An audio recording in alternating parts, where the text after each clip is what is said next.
अभी हम बात करेंगे कैश फ्लो स्टेटमेंट पे। कैश फ्लो स्टेटमेंट के कुछ क्वेश्चंस अपन सॉल्व करेंगे। ये मल्टीपल चॉइस क्वेश्चन है।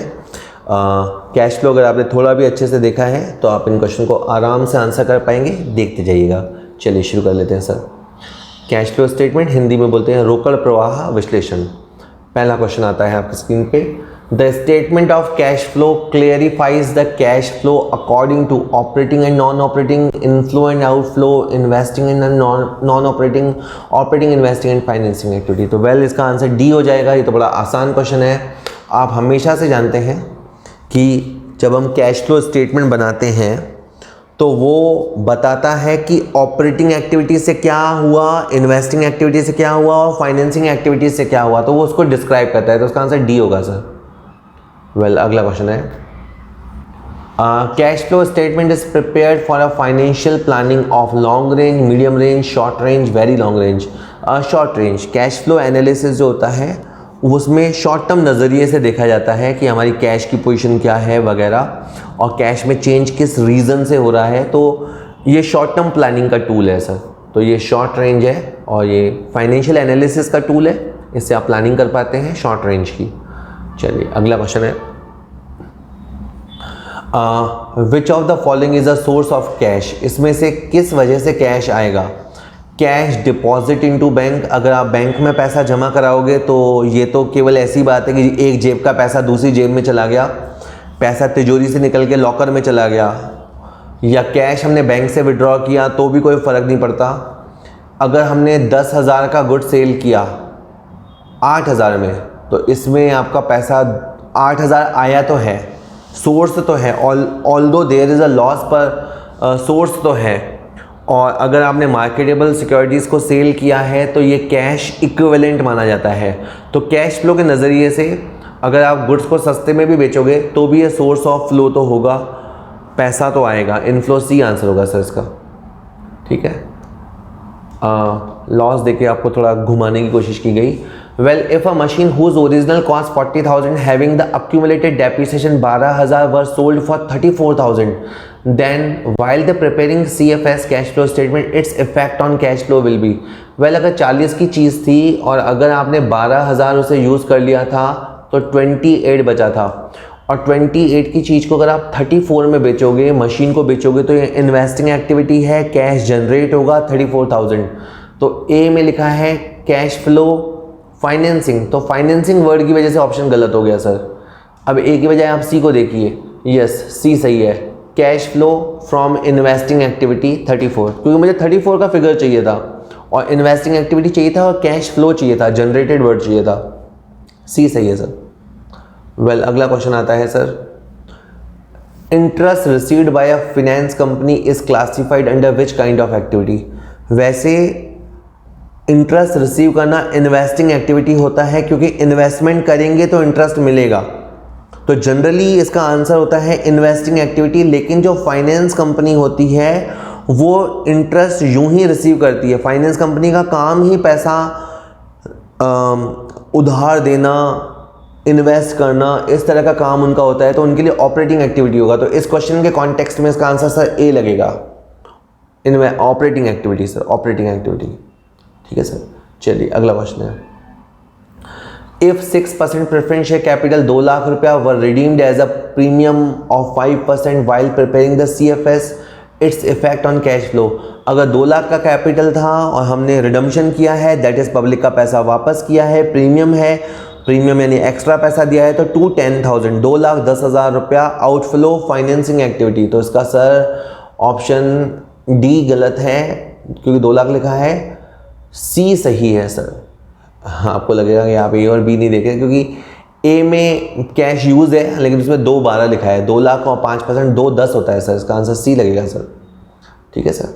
चलिए, और मैं तो आपको सजेस्ट करूंगा जैसे क्वेश्चन आया ना, तब आप इसको पॉज कर लीजिए और आराम से पढ़िए, आराम से सॉल्व कीजिए और फिर अपना आंसर मिला लीजिए। If the amount of goodwill is ₹40,000 at the beginning of the year and 48,000 at the end of the year, then while preparing the CFS। Well goodwill अगर इंक्रीज हो गई, 40 से 48 हो गई, तो इसका क्या मतलब है, 8,000 हमने गुडविल परचेज की है। Like any other assets, goodwill purchase करने को इन्वेस्टिंग एक्टिविटी माना जाएगा। ये हमने इंटेंजिबल एसेट्स पे पैसा खर्च किया है सर। इसमें आंसर ए हो जाएगा sir, cash used in investing activity, A answer लगाया है मैंने। ठीक है सर। वेल अगला क्वेश्चन है sir, which of the following is not source of cash. अगर आप शेयर इशू करेंगे तो पैसा आएगा, मशीन परचेज करेंगे तो पैसा जाएगा, सेल ऑफ एसेट से पैसा आएगा, डिविडेंड रिसीव से पैसा आएगा। तो इनमें से जो ऑड वन आउट है वो है बी। मशीन परचेज करने से सोर्स नहीं होगा बल्कि कैश यूटिलाइज होगा, यूज होगा। बाकी तीनों से पैसा जनरेट होगा, इसमें कैश यूज होगा, ये अलग है और यही आंसर है। ठीक है सर। अगला क्वेश्चन आता है आपके सामने, which of the following is not the application of cash. Application मतलब पैसे को यूज करना। अगर डेटर इंक्रीज होगा तो पैसा जाएगा, डेटर इंक्रीज होगा तो पैसा जाएगा, इन्वेंट्री इंक्रीज होगा तो पैसा जाएगा, बीपी इंक्रीज होगा तो पैसा आएगा, ये प्लस साइन है, और प्रीपेड एक्सपेंसेस के इंक्रीज होने से पैसा जाएगा।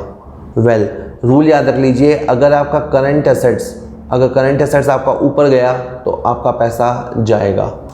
जी हाँ, करंट एसेट्स के ऊपर जाने से, जैसे ए केस, बी केस और डी केस में करंट एसेट्स के ऊपर जाने की वजह से आपका पैसा जाएगा, तो यहाँ आपका पैसा एप्लीकेशन में आएगा, यूटिलाइज होगा।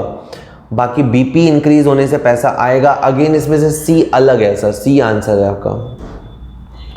वेल अगला क्वेश्चन देखिए, which while calculating operating profit which will be added to the net profit.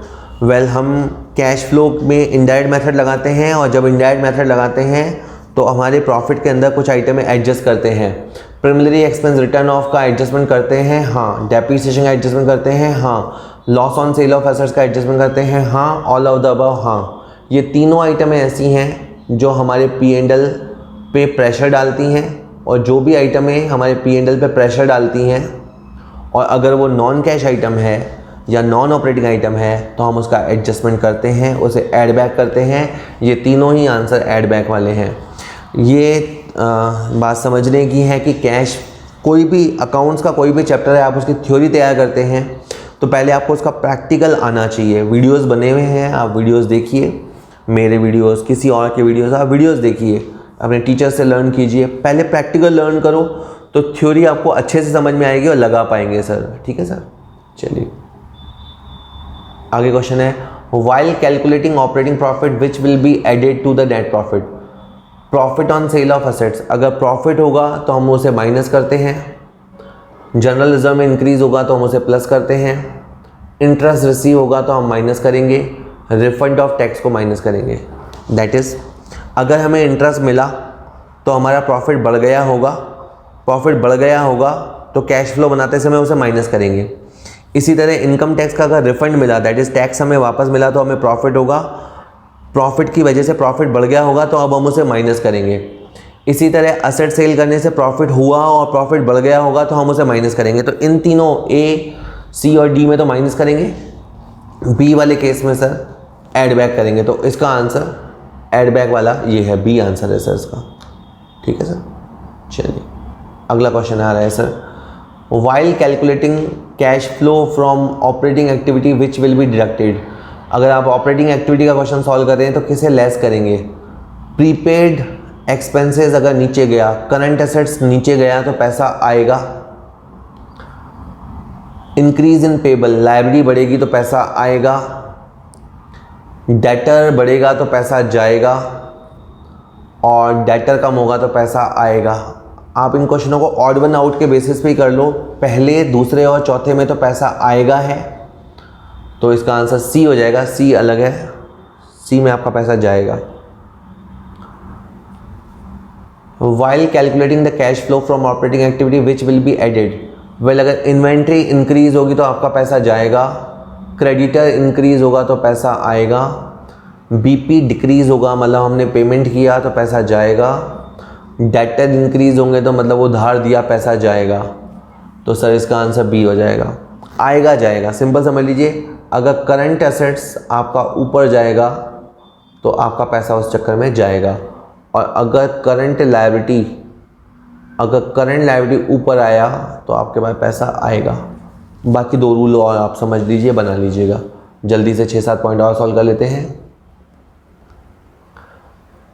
Cash from operating activity will decrease to, अगर आपका करंट एसेट्स इंक्रीज होगा तो पैसा जाएगा, करंट लायबिलिटी डिक्रीज होगा तो भी पैसा जाएगा।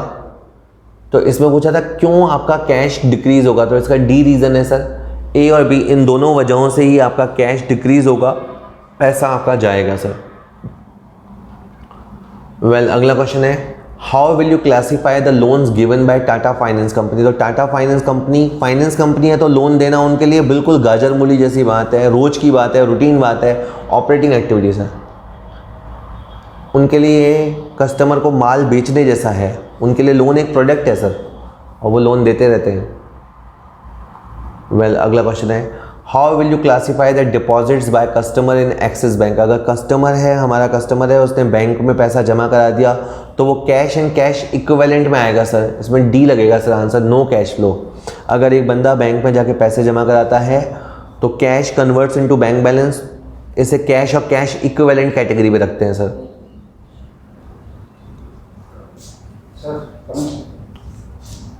How will you classify deposits by customer. Okay, इन्होंने आंसर दिया है cash flow from operating activity. ये थोड़ा बेटा चेक करना रहेगा, आप इसको देखिएगा, आप इसको छोड़ दीजिए बोले आप।